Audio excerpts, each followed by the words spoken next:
Welcome to Datalynx's YouTube channel.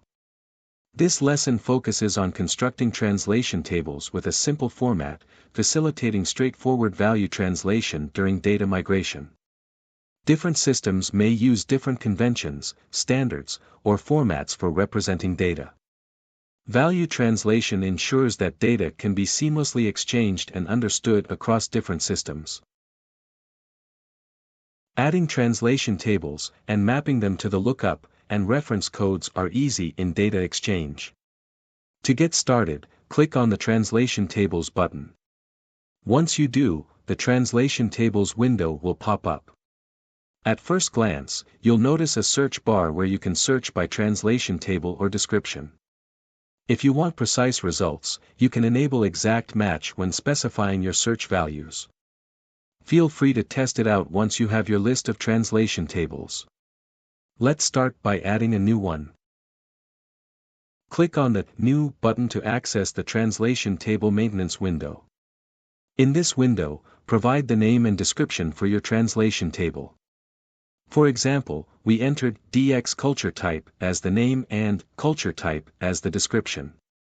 Once done, click the Save button to return to the main window.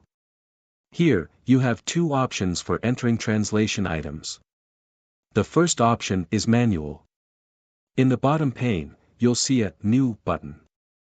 Click on it and enter your first from, and, to fields. Note that the from values are case sensitive. If you want to add more codes and values, simply click the Add button.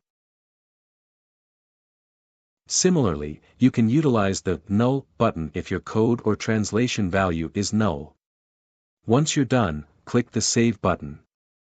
If you need to modify the from or to values, simply click the Edit button, make the necessary updates, and save it.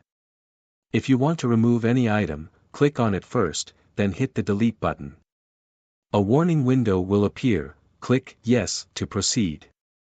Similarly, you can delete all items at once by clicking the Delete All button. Again, a warning window will pop up. Click Yes to confirm. Let's explore the second option, which involves importing all the items by clicking on the Import List button.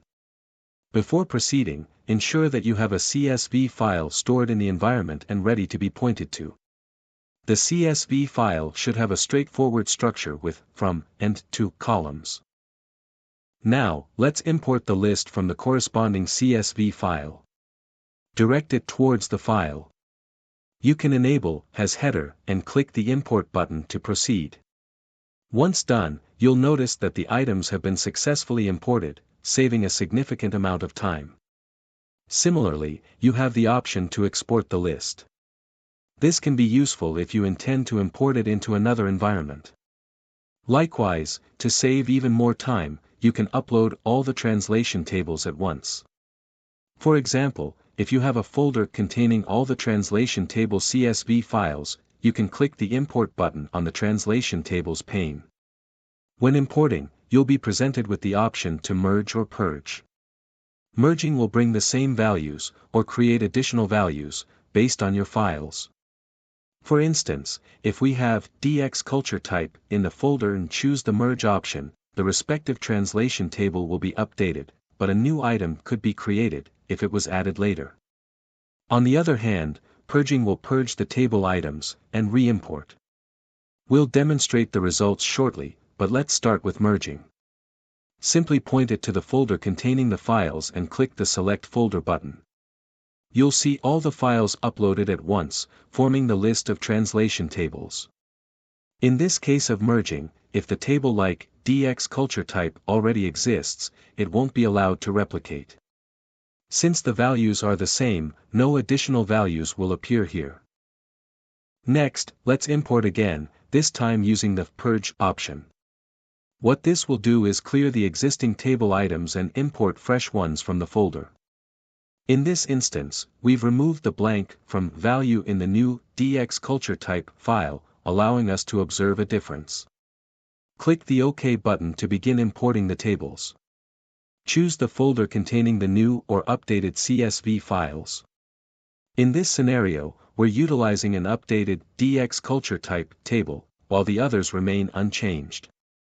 Consequently, you'll observe that the updated table contains revised values. As mentioned earlier, the blank value translations have been eliminated.